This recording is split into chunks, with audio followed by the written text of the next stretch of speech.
কোথায় পালাবো? পালাবো না, প্রয়োজনে ফখরুল সাহেবের বাসায় গিয়ে উঠবো। জানা গেছে, চলতি মাসের প্রথম সপ্তাহে সিলেট সীমান্ত দিয়ে একটি প্রভাবশালী মহলের সহায়তায় তিনি ভারতের মেঘালয় রাজ্যের রাজধানী শিলংয়ে পাড়ি জমান। সেখানে 2-1 দিন অবস্থানের পর আসামের গৌহাটিতে আশ্রয় নিয়েছেন। ওবায়দুল কাদের গত 5 আগস্ট ছাত্র জনতার গণ অভ্যুত্থানে ভারতে পালিয়ে যাওয়া তৎকালীন প্রধানমন্ত্রী শেখ হাসিনার সঙ্গে সাক্ষাৎে চেষ্টা চালিয়ে যাচ্ছেন। গৌহাটি থেকে শেখ হাসিনার সাথে যোগাযোগ সহজ বলে তিনি সেখানে থাকার ব্যবস্থা করেছেন। সূত্র নয়া দিগন্ত। গত 5 আগস্ট ছাত্র আন্দোলনের মুখে শেখ হাসিনা সরকারের পতন হয়।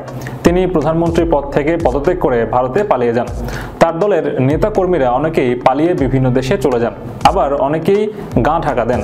অনেকেই সীমান্তে ধরা পড়েছেন। সীমান্ত পার হতে গিয়ে মৃত্যুর ঘটনাও ঘটেছে অনেক। আওয়ামী লীগের সাধারণ সম্পাদক ও সাবেক সেতুমন্ত্রী ওবায়দুল কাদের জুলাই আগস্টের গণহত্যার অন্যতম মাস্টারমাইন্ড ধরা হয়।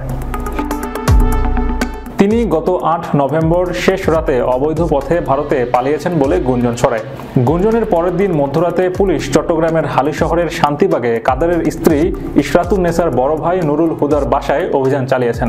সরকার পতনের পর আওয়ামী লীগের সর্বোচ্চ নীতি নির্ধারণী ফোরাম সভাপতি মণ্ডলীয় কয়েকজন সদস্য ও সাবেক মন্ত্রী এমপি সহ মাঝারি পর্যায়ের অনেক নেতা ভারতে পালিয়েছেন। তাদের কয়েকজন জানিয়েছেন ওবায়দুল কাদের ভারতের কলকাতায় পৌঁছেছেন বলে তারা শুনেছেন। তবে তাদের সঙ্গে সাক্ষাৎ হয়নি, টেলিফোনেও কথা হয়নি।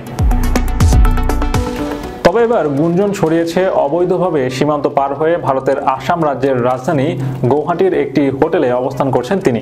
একটি বাংলাদেশি গণমাধ্যমের খবরে বলা হয়েছে, সাবেক সেতুমন্ত্রী ওবায়দুল কাদের চলতি মাসের প্রথম সপ্তাহে সিলেট সীমান্ত দিয়ে একটি প্রভাবশালী মহলের সহায়তায় ভারতের মেঘালয় রাজ্যের রাজধানী শিলংয়ে পাড়ি জমান। তিনি সেখানে 2-1 দিন অবস্থান করেন। পরে আসামের গৌহাটিতে আশ্রয় নিয়েছেন। গণ অভ্যুত্থানের পর দিল্লির লুটিন্স বাংলো জোনের একটি সুরক্ষিত বাড়িতে থাকছেন শেখ হাসিনা। ভারত সরকারই ওই বাড়িতে থাকার বন্দোবস্ত করেছেন। বিশালাকার সেই বাংলোতে সাধারণত ভারতের মন্ত্রী, জ্যেষ্ঠ এমপি ও ঊর্ধ্বতন কর্মকর্তারা থাকেন। মর্যাদা অনুসারে শেখ হাসিনাকে সেখানেই থাকতে দেওয়া হয়েছে। ভারতীয় সংবাদ মাধ্যম দ্য প্রিন্ট এর এক প্রতিবেদনে এ তথ্য প্রকাশিত হয়েছে।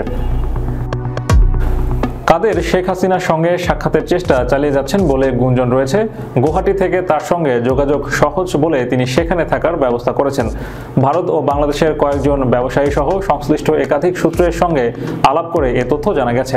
সিলেট সীমান্তের সঙ্গে সংশ্লিষ্ট একটি সূত্র জানায়, সিলেটের গোয়াইনঘাট উপজেলার সংলগ্ন সীমান্ত দিয়ে চলতি নভেম্বরের প্রথম সপ্তাহে গভীর রাতে কাদের ভারতে পালিয়ে যেতে সক্ষম হন।